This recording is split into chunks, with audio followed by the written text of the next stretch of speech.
Hi, welcome back కన్నా YouTube channel. ఈరోజు మనం చాలా రోజుల గ్యాప్ తర్వాత ఈ వీడియోతో ముందుకు రావడానికి చాలామంది నాకు కాల్ చేసి అన్న సెకండ్ లిస్ట్ కోసం ఒకసారి మీరు వీడియో చేస్తే బాగుండు అని చాలామంది కాల్ చేశారు. అండ్ మనం కూడా ఏదైనా ఒక మంచి వీడియోతో మేము ముందుకు వద్దామని, ఏదైనా అందరికీ యూజ్ అయ్యే వీడియోతోనే మేము ముందుకు వద్దామని ఇంతవరకు నేను వీడియో చేయలేదండి.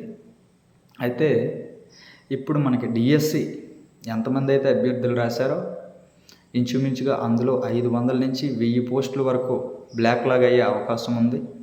మీరందరూ కూడా ఎవరైతే ఆల్రెడీ 1 మార్క్ 2 మార్క్స్లో డిస్క్వాలిఫై అయ్యారో అండ్ ఏపీఎస్పికి 0.5లో డిస్క్వాలిఫై అయ్యారో మీ అందరికీ చాలా యూజ్ అవుతుంది. ప్లస్ ఆల్రెడీ ఎవరైతే సెలెక్ట్ అయ్యి ఉన్నారో వాళ్ళకి మంచి మార్క్స్ వచ్చి కూడా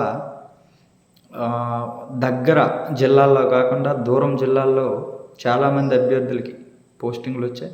వాళ్ళకు కూడా దగ్గరగా వచ్చే అవకాశం ఉంది ఈ సెకండ్ లిస్ట్ రావడం వల్ల. అందువల్ల ఆల్రెడీ సెలెక్ట్ అయిన అభ్యర్థులు ప్లస్ ఎవరైతే డిస్క్వాలిఫై అయ్యారో వీరు అందరూ కలిసి ఒక గ్రూపుగా గవర్నమెంట్ దృష్టికి తీసుకువెళ్ళగలిగితే ఇది 100% సక్సెస్ అయ్యే అవకాశం ఉంది. అయితే మీరందరూ ఒకే గ్రూప్గా వెళ్ళడం చాలా మంచిదండి. ఆల్రెడీ జీబీఆర్ వల్గర్ గ్రూప్ ఎవరైతే ఆ సార్ అడ్మిన్ ఉన్నారో ఆయన ఒక లింక్ని క్రియేట్ చేశారు.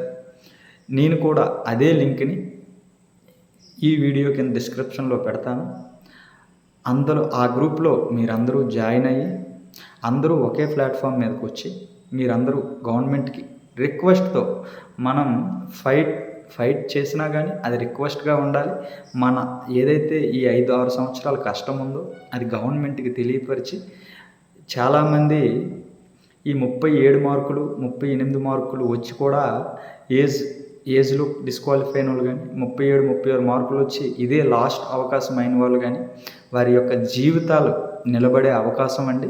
మీరు 5-6 సంవత్సరాలు ఎంతైతే కష్టపడ్డారో ఈ 10-15 రోజులు కూడా మీరందరూ కూడా ఒక డేట్ నిర్ణయించుకొని అందరూ ఒక దగ్గర నిరసన తెలియచేసి మీ యొక్క ఆవేదనని గవర్నమెంట్కి తెలియపరచగలిగితే మనం ఈ విషయాన్ని ఎంత గవర్నమెంట్ ముందుకు తీసుకెళ్ళగలిగితే అంత హైలీ తీసుకెళ్ళి గవర్నమెంట్కి చెప్పగలిగితే గవర్నమెంట్ ఖచ్చితంగా స్పందిస్తుంది. ఆల్రెడీ ఇలాంటి ఇష్యూ తెలంగాణలో జరిగింది. తెలంగాణ గవర్నమెంట్ స్పందించి 160 పోస్టుల వరకు సెకండ్ లిస్ట్ ఇవ్వడం జరిగింది.